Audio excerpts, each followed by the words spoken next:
네, 안녕하세요. 만나서 반갑습니다. 개천에서 용재난다의 김용재입니다. 자, 오늘도 우리 시청자 여러분의 사연과 함께 시작을 해보겠습니다. 안녕하세요, 소장님. 저는 이제 주식한 지 3개월 차 주린이입니다. 소장님 영상을 통해서 많은 것들을 배우고 있는데 그래도 궁금한 게 있어 여기다 남겨봅니다. 소장님 말씀처럼 매매 전략을 잡고 종목을 진입해야 한다고 배웠는데 여기서 궁금증은 첫 번째, 한 종목에 900만 원을 투자하기로 결심했다면 1차 매수 300만 원, 2차 매수 300만 원, 3차 매수 300만 원 이렇게 해야 하는 것인가요?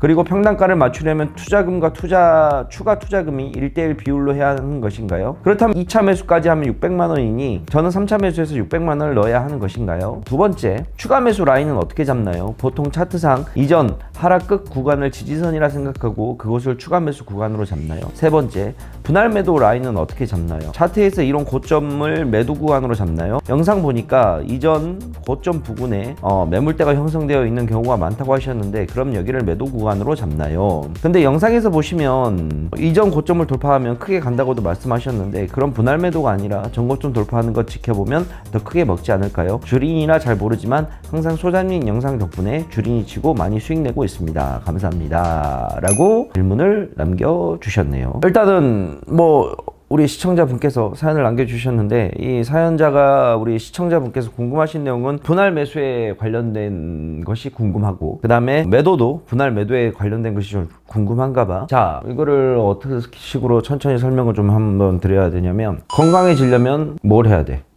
운동을 해야 되는 것도 있고 그 다음에 먹는 것도 잘 먹어야 되는 게 있겠지. 자, 이거는 뭐야? 누구나 알고 있는 공통적인 사항인 거야. 우리가 건강해지기 위해서 기본적으로 알고 있는 상식들. 자, 그런데 그러면 100이면 100, 1000이면 1000, 만이면 만 모든 사람들에게 다 똑같은 것들이 적용이 될까? 아니지. 이제 큰 틀은 잡아놓고 건강해지기 위해서 우리는 운동을 해야 되고 음식을 잘 먹어야 돼. 그런데 건강해지려고 운동을 하는 건데 이 운동에 대한 세세한 방법들은 사람마다 케이스 바이 케이스로 다 나뉘어지겠지. 어떤 사람은 지구력이 부족한 사람은 지구력을 기르기 위해서 줄넘기와 러닝을 운동의 중심이 돼서 해야 되는 거고 근력이 부족한 사람들은 헬스 기구를 이용해서 근력을 키우는 운동을 해야 되겠고 그치? 음식도 마찬가지야. 지방이 좀 많은 사람들은 지방을 좀 줄이는 음식을 해야 되겠고 탄수화물이 좀 부족한 사람들은 탄수화물이 좀 많이 해야 되겠고 자, 그러면 우리가 전체적인 공통적인 사항은 다 알고 있고 개개인별로 세부적인 내용은 다 다르잖아. 내가 주식에서 지금 오늘도 말해주는 이 분할 매수와 분할 매도 방법도 나는 공통적인 것들을 말을 하는 거야. 기본적으로 지켜야 될 것들. 몸이 건강해지기 위해서 운동과 음식을 조절해야 된다는 딱 수준까지야.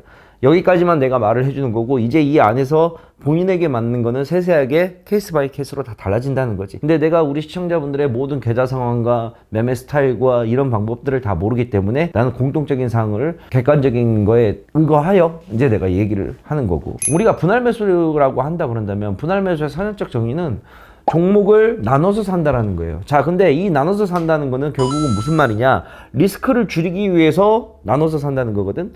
분할 매수를 하는 이유는 뭐라 그랬어? 리스크를 줄이기 위해서야. 자, 근데 이 리스크를 줄이기 위해서 분할 매수를 하는데 과연 방법은 어떠한 방법을 취해야 되는가? 정석적으로 공통적으로 해야 되는 방법은 없어. 말 그대로 그냥 나눠서 사면 되는 거야. 자, 근데 이왕이면 나눠서 살 거. 좀 더 우리가 현명하게 나눠서 사자는 거지. 자, 그럼 우리가 좀 더 현명하게 나눠서 할 건 뭐냐? 자, 지금 시장만 놓고 봤을 때는 최근에 좀 많이 좀 기술적 반등 구간이 올라와서 시장이 잘 고점까지 올라와 있는 구간이야. 그런데 내가 보았을 때는 개인적인 내 생각으로 주관적인 생각으로 봤을 때는 시장이 지금 현재 이렇게까지 올라와 있는 거는 난 고점 구간이라고 생각을 해. 왜? 시장의 악재가 지금 전혀 해소가 되지 않은 상태에서 올라온 거기 때문에 언제든 추가적인 하락이 나올 수 있다고 생각을 하거든. 우리가 이 지금 지수 자체가 고점이라고 생각했을 때 앞으로 떨어질 것을 생각한다 그런다면 자, 이분께서 얘기한 거는 예를 들어서 900만 원이라고 그랬어. 그래서 이분은 지금 1차에서 300, 2차에서 300, 3차에서 300 이렇게 잡고 있는 거야. 근데 나 같으면 그렇게 안 해. 왜 안 하느냐? 지수가 고점인데 여기서 지수가 밀릴 거를 생각을 하고 우리가 종목이 떨어질 거를 생각을 하고 분할 매수를 하는데 300, 300, 300으로 갈 바에는 차라리 200, 200, 500으로 가는 게 낫지 않겠냐 이거야 내 말은.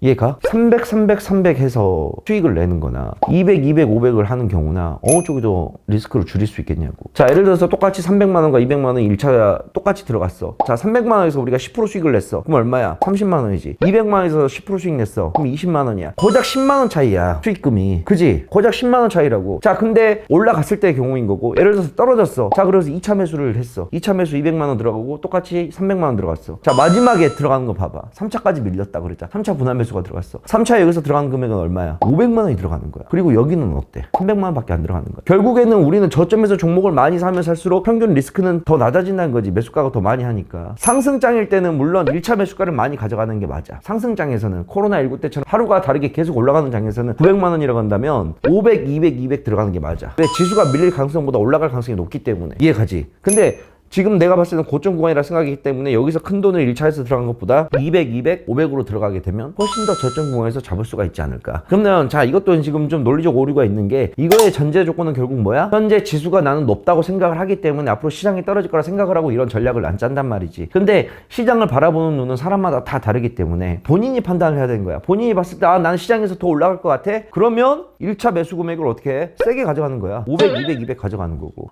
아니야, 나는 용재형처럼 지수가 좀 떨어질 것 같고 너무 고점이라 생각해. 그리고 좀 안정적으로 하고 싶어. 그러면 200, 500으로 끊어버리면 되는 거야. 그래서 이 분할 매수라는 거는 어떤 식으로 매수를 하든지 간에 본인의 일단 투자 관점이 확실하게 있어야 된다. 분할 매수를 하는 거는 최대 수익률을 높이기 위해서 분할 매수를 하는 게 아니야. 최대 수익률을 높이기 위해서 하는 것이 아니라, 가능 수익률을 높이기 위해서 하는 게 아니라 리스크 자체를, 손실 구간을 적게 만들기 위해서 하는 게 분할 매수이기 때문에 분할 매수 쪽을 하려고 한다 그런다면 이왕이면 1차, 2차, 3차를 아래로 내려갈수록 비중을 높게 가져가는 게 좋다라고 내가 이야기를 좀 드릴 수 있을 것 같아요. 자, 두 번째. 자, 분할 매수 구간을 잡는데 어디를 잡아야 되느냐. 일반적으로 우리가 차트를 보게 되면 차트에 지지선이라는 게 있어. 1년 중 최저점을 찍었을 구간이 있고, 반대로 지수가 최악일 때, 최악인 주가를 찍었을 때, 그때를 우리가 보통 잡기는 하는데, 그것도 종목들마다 다르는 거야. 지지선을 내가 어디에다가 두고 어디에다가 내가 포커스를 맞추고 매매를 할 것인가. 우리가 생각하는 보통 지지선이라는 거는 차트가 가격이 머물러서 한 달, 두 달 지켜주는 구간, 또는 전저점 구간. 이거는 이제 차트상으로 나와 있는 어느 정도 객관적인 자료인 거고, 여기에서 내가 지지선을 어디로 잡을 것인가 체크를 하는 거는 본인이 매매를 해야 된다는 거지. 근데 일반적으로 이것도 저것도 너무 복잡한다 그런다면,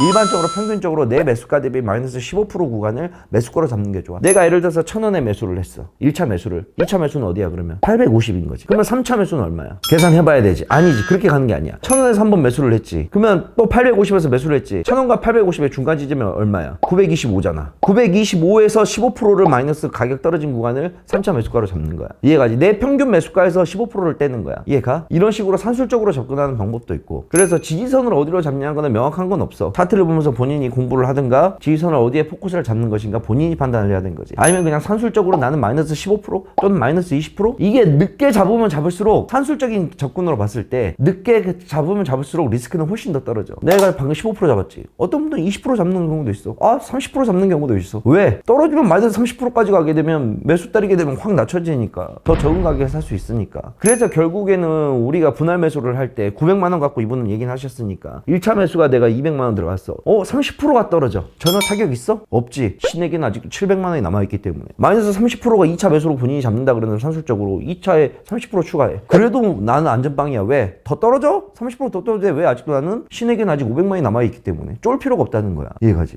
그게 이제 분할 매수야. 그래서 추가 매수 라인은 그렇게 잡아주시면 되고. 자, 그럼 마지막 세 번째, 분할 매도 라인은 또 어떻게 잡나요? 이것도 또 케이스 바이 케이스야. 이것도 산술적인 접근이 있고 차트적인 접근이 있는 거야. 산술적인 접근은 그냥 내가 평균 매수가 대비 난 10% 나면 그냥 팔래. 10% 나면 50% 던지고 50%는 그냥 들고 갈래. 또 그래서 거기서 또 10% 나면 또 절반 팔래. 이런 식으로 산술적인 계산으로 접근한 방법이 있고, 차트적으로 보고 한다 그런다면 예를 들어서 난 3일선과 5일선, 좀 넓게는 21선까지 깨지 않으면 난 계속해서 좀 보유를 하겠어. 이런 식으로 접근하는 방법도 있고. 분할 매수는 내가 뭐라 그랬어? 분할 매수를 하는 목적이 뭐라 그랬어? 리스크를 줄이기 위해 그지. 분할 매도를 하는 목적은 뭐야 그러면? 그래, 반대로 분할 매도는 수익을 극대화하기 시켜서 하는 분할 매도인 거야. 이 지점이 고점인지 아닌지는 아무도 몰라. 세상 사람들이 그걸 어떻게 알아? 나도 모르는데 그거는. 너무 고점인 것 같은데? 근데 내 느낌상 더 갈 것 같아. 그러면 일단 다 팔지 않고 20%를 팔든 30%를 팔든 하는 거야. 그 다음에 손절가를 높여가지고 좀 더 들고 가든가. 결국은 분할 매수와 분할 매도 방법은 리스크를 줄이는 거, 수익률을 극대화하는 방법을 통해서 우리가 매매를 좀 더 원활하게 하고 만족스러운 매매 결과를 내기 위해서 하는 게 분할 매수와 분할 매도라 방법이란 거지. 그래서 이거는 딱 정형화되어 있는 건 없어. 결국에는 본인이 전략을 짜야 되는 거고 이걸 해야 된다는 거야. 다만 내가 오늘 얘기한 거는 뭐냐? 운동을 하기 위해서는 음식을 잘 먹어야 되고 운동을 해야 된다. 몸이 건강해서. 마찬가지야. 주식에서 수익을 내기 위해서는 분할 매수를 해야 되고 분할 매도를 해야 된다. 근데 이 분할 매수와 분할 매도의 방법에는 수천 수백 가지가 있으니 내가 오늘 얘기한 거는 그냥 공통적인 사항을 얘기한 거고, 여기에서 본인에 맞게 틀에 맞게 변형시켜가면서 전략을 설립을 하라라는 게 주요 내용이 되겠지. 그래서 오늘은 분할 매수와 분할 매도에 관련된 이야기를 알려드렸습니다. 인생 역전, 그 다음에 우리가 바둑에서 보면 신의 한 수 쉽게 나오지 않아요. 바둑에서 말하는 신의 한 수, 신의 한 수라는 거는 내 인생에서 나의 인생을 180도 바꿀 수 있는 뭔가 하나가 있다 그런다면 그게 쉬운 걸까? 절대 아니겠지. 그런 행운이나 그런 건 오지 않아. 가끔 오는 경우도 있어. 로또에 1등 당첨되는 사람들이 없진 않잖아. 그 다음에 종목을 뭐 하나 잡았는데 느닷없이 자고리 하더니 상한가를 쭉쭉쭉 가고 한 달도 안 돼갖고 500% 600% 나가는 종목들이 없진 않잖아. 있잖아. 근데 그런 것들이 나에게 자주 찾아오냐 이거야. 결국에는 주식은 나의 주식 인생을 바꿔서 계좌를 바꾸고 필살기 같은 기법이나 그런 것들은 없어. 결국은 꾸준함으로 가는 거고, 꾸준함이 계속 수익은 볼 땐 많이 보고 손실을 볼 땐 적게 보고, 이게 계속 누적이 되고 시간이 지나가게 되면 매매를 잘하는 사람이 되는 거고, 주식에 있어서 쫄리지 않는 사람이 되는 거지. 마찬가지야. 주식도 우리네 인생하고 같아. 먼 미래를 보지 말라 하잖아. 내가 당장 하루만 보고 내일을 보고 가까운 걸 보고 살라고 하잖아. 그러면 그것들이 하나하나씩 쌓여서 우리의 인생이 바뀌는 것처럼 주식도 단 한 번의 무언가를 통해서 바꾸는 건 절대 있을 수 없다는 거, 그 점을 우리 시청자 여러분들이 잘 알아주셨으면 좋겠습니다. 자, 오늘은 이렇게 분할 매수와 분할 매도에 대한 이야기를 나눠봤습니다. 다음에 또 이 부분에 대해서 또 상세하게 설명할 기회가 있다 그런다면 그때는 좀 더 디테일하게 또 한번 이야기해보는 시간을 가져보도록 할게요. 모두들 안녕. 사연 신청은 아래로 남겨주시면 되겠습니다.